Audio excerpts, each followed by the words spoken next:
دوستو آج ہم ایک ایسی شخصیت کا ذکر کریں گے جسے مختلف زبانیں سیکھنے کا شوق جنون کی حد تک تھا، اور پھر قدرت نے بھی انہیں زبانیں سیکھنے کی ایسی صلاحیت سے نوازا تھا کہ وہ چند دنوں میں ہی کوئی بھی مشکل ترین زبان سیکھ لیتا تھا۔ پاک و ہند کی زبانیں سیکھنے کے شوق میں وہ آج سے 165 سال پہلے یعنی 1854 میں لندن سے کراچی آئے اور یہاں سندھی اور برائی زبان سیکھنا اور ان زبانوں کے گرامر پر تحقیق کرنا شروع کر دی۔ برائی اور سندھی زبان سے ان کی محبت کا اندازہ اس بات سے بھی لگایا جا سکتا ہے کہ کراچی کی ناموافق آب و ہوا کی وجہ سے ان کی جوان بیوی فوت ہو جانے کے باوجود بھی انہوں نے اپنا تحقیقی کام جاری رکھا اور پایہ تکمیل تک پہنچایا، جس کے نتیجے میں انہوں نے اپنی مادری زبان جرمن میں برائی زبان اور اس کے گرامر پر ایک جامع کتاب لکھ ڈالی۔ کون تھا وہ براوی اور سندھی زبان کا عاشق؟ آج کے پروگرام میں ہم اسی شخصیت کے بارے میں بات کریں گے۔ دوستو میں ہوں سکندر براوی اور آپ دیکھ رہے ہیں Brahui T V YouTube channel. ناظرین، ہم نے آپ کو پچھلے ایک پروگرام میں بتایا تھا کہ برطانوی فوجی آفیسر لیفٹیننٹ لیچ نے 1838 میں برائی زبان کے گرامر پر ایک تفصیلی مقالہ لکھا تھا، جس کے بعد ناروے کے اسکالر کرسٹین لاسن نے بھی 1844 میں جرمن زبان میں برائی زبان اور اس کے گرامر پر ایک جامع مقالہ لکھا۔ اسی طرح برطانوی انگریز محققین اور مغربی دنیا کے دیگر اقوام سے تعلق رکھنے والے اسکالروں کی برائی زبان اور اس کے گرامر پر تحقیق جاری رہی۔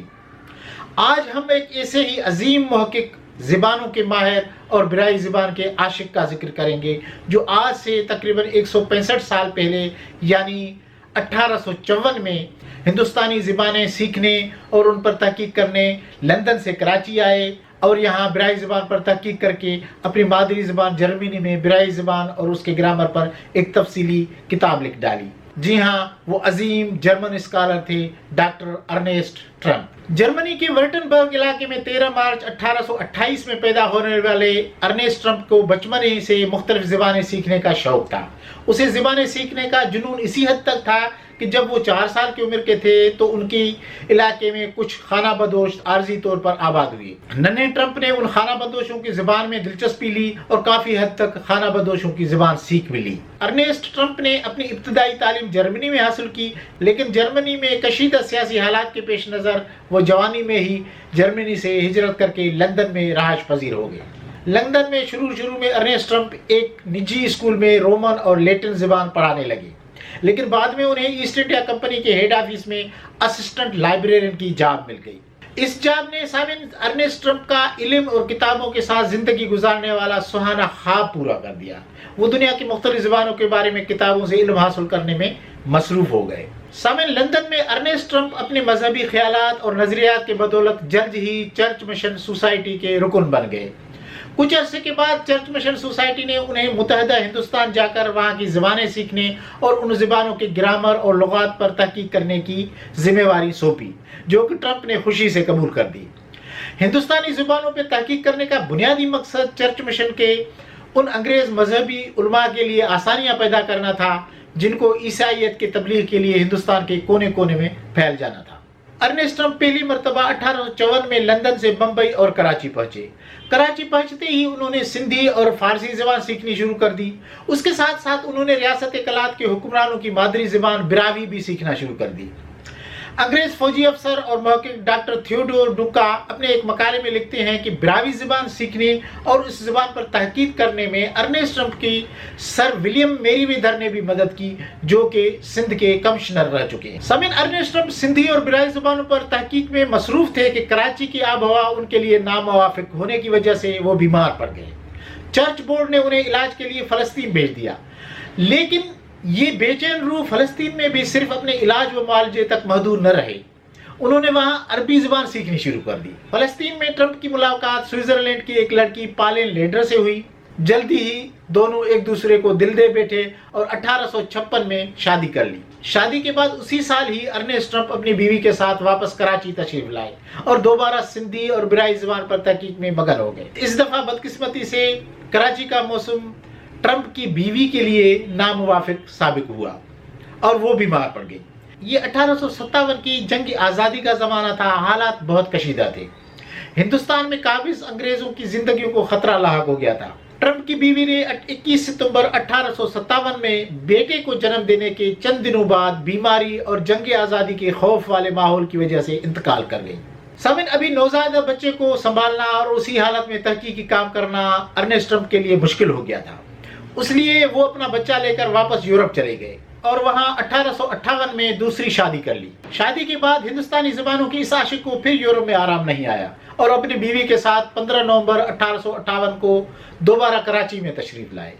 وہ کراچی میں دوبارہ تحقیقی کاموں میں مصروف تھے کہ انہیں پشاور جا کر پشتو زبان سیکھنے اور اس زبان پر تحقیق کرنے کی ذمہ داری سونپی گئی، جس کی وجہ سے وہ اپنی بیوی کے ساتھ پشاور منتقل ہو گئے۔ سامعین، جرمن اسکالر ڈاکٹر ایمی میری شمل اپنی کتاب پرلز فرام انڈس میں لکھتی ہیں کہ پشاور میں ارنسٹ ٹرمپ نے پشتو جیسی مشکل زبان 3 ہفتوں کی قلیل ترین مدت میں سیکھ کر اسی زبان میں مذہبی تبلیغ کرنی شروع کر دی۔ پشاور میں اپنی موجودگی کا فائدہ اٹھاتے ہوئے انہوں نے کافرستان کے کیلاش لوگوں کی زبان بھی سیکھ لی۔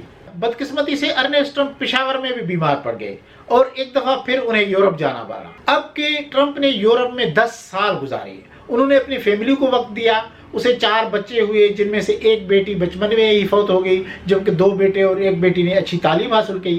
لیکن اسی دوران ٹرمپ نے کراچی اور پشاور میں براوی، سندھی، پشتو اور دیگر زبانوں پر اپنی کی گئی تحقیق کو آخری شکل دی اور مختلف معتبر جریدوں میں اپنی تحقیق چھپوائی۔ سامعین، ڈاکٹر ارنسٹ ٹرمپ یورپ میں ہی تھے کہ 1870 میں برطانوی حکومت نے انہیں ذمہ داری سونپی کہ وہ لاہور جا کر سکھوں کے مذہبی کتاب پر تحقیق کریں اور کتاب کا انگریزی میں ترجمہ بھی کریں۔ وہ 1870 میں لاہور تشریف لائے اور 1871 تک سکھوں کے مذہبی کتاب گرو گرنتھ صاحب پر مواد جمع کیا۔ اس کے بعد وہ پھر یورپ چلے گئے اور وہاں بیٹھ کر گرو گرنتھ صاحب کے اہم حصوں کا انگریزی میں ترجمہ مکمل کر کے چھپوا دیا۔ سامعین، 1873 میں میونخ یونیورسٹی نے انہیں سامی زبانوں کا پروفیسر مقرر کیا، جہاں انہوں نے عربی، ایتھوپیائی، مصری اور دیگر زبانوں پر اپنی تحقیق جاری رکھی۔ مختلف زبانوں کے بارے میں پرانے اور بوسیدہ دستاویزات دن رات پڑھنے کی وجہ سے بدقسمتی سے ڈاکٹر ارنسٹ ٹرمپ کی نظر کمزور ہونی شروع ہو گئی اور کچھ عرصے میں ہی ان کی بینائی مکمل چلی گئی، جس کے نتیجے میں اس عظیم عالم اور زبانوں کے عاشق کو اپنی زندگی کے آخری ایام اسپتالوں میں تنہائی میں گزارنی پڑی اور ایسی ہی حالت میں ان کا 5 اپریل 1885 میں انتقال ہو گیا۔ سامعین، ڈاکٹر ارنسٹ ٹرمپ نے آئندہ نسل کے لیے زبانوں پر تحقیقی مواد کا ایک بہت بڑا ذخیرہ چھوڑا، جس میں سندھی گرامر، پشتو گرامر، شاہجو رسالو، کافرستان، کشمیری اور نیپالی زبانوں پر مقالے، سکھوں کے مقدس کتاب کا ترجمہ اور دیگر تصانیف شامل ہیں۔ لیکن ہم یہاں ڈاکٹر ٹرمپ کی برائی زبان اور گرامر پر لکھی گئی کتاب کا خاص طور پر ذکر کریں گے۔ سامعین، یہ ایک دلچسپ حقیقت ہے کہ ڈاکٹر ٹرمپ نے اپنی زیادہ تر تحقیقاتی کتب انگریزی زبان میں لکھی، لیکن براوی زبان اور اس کے گرامر پر کتاب انہوں نے اپنی مادری زبان جرمن میں لکھی۔ ڈاکٹر ٹرمپ کے اس تحقیقاتی مقالے کا جرمن زبان میں عنوان کچھ اس طرح ہے: Grammatische Untersuchungen über die Sprache der Brahus. اسی مقالے کا انگریزی زبان میں ترجمہ ہوگا grammatical studies on the language of Brahuis. یہ مقالہ 1881 میں جرمن زبان کے ایک معتبر جریدے میں شائع ہوا۔ براوی گرامر پر اپنے تحقیقی مقالے میں ڈاکٹر ٹرمپ نے پہلی مرتبہ برائی زبان کے گرامر کی خصوصیات کا ایک طرف سے دراوڑی زبانوں اور دوسری طرف براوی کے پڑوسی زبانوں یعنی بلوچی اور سندھی سے موازنہ کیا ہے۔ شروع میں ڈاکٹر ٹرمپ کا خیال تھا کہ برائی زبان کا تعلق زبانوں کے کولارین گروپ سے ہے، لیکن تحقیق کے بعد ڈاکٹر ارنسٹ ٹرمپ اس نتیجے پہ پہنچے کہ برائی زبان کا تعلق اصل میں دراوڑی زبانوں کے خاندان سے ہے۔ ڈاکٹر ٹرمپ اپنے مقالے میں لکھتے ہیں کہ مجھے امید ہے کہ برائی زبان کے گرامر کا ایک طرف سے دراوڑی الفاظ اور دوسری طرف بلوچی اور سندھی زبانوں کے ساتھ موازنہ کر کے میں برائی زبان کی خصوصیات کو منظر عام پر لانے میں کامیاب ہوا ہوں اور زبانوں کے تاریخی و تقابلی مطالعے میں برائی زبان کی حیثیت منوانے میں بھی میں کامیاب ہوا ہوں۔ میرے سامنے جو کم سے کم تحقیقی مواد موجود تھا، اس کی بنیاد پہ میں یہ دعویٰ تو نہیں کر سکتا کہ میری تحقیق ایک مکمل تحقیق ہے، لیکن میری تحقیق ان لوگوں کے لیے رہنمائی ضرور مہیا کرے گی جو براوی قبائل کے ملک میں ان کی براوی زبان پر مزید تحقیق کریں گے۔ ڈاکٹر ٹرمپ کے اس مقالے کے حوالے سے خوشی کی بات یہ بھی ہے کہ اس کتاب کی اہمیت کو جانتے ہوئے ایک انگریز محقق اور بنگال آرمی کے میجر ڈاکٹر تھیوڈور ڈکا نے اس کتاب کا جرمن زبان سے انگریزی زبان میں ترجمہ کیا ہے۔ یہ ترجمہ 1886 میں این ایسے آن براوی گرامر کے عنوان سے Journal of Royal Asiatic Society of Great Britain and Ireland میں شائع ہوا۔ یہ تفصیلی مقالہ ناظرین 90 صفحات پر مشتمل ہے۔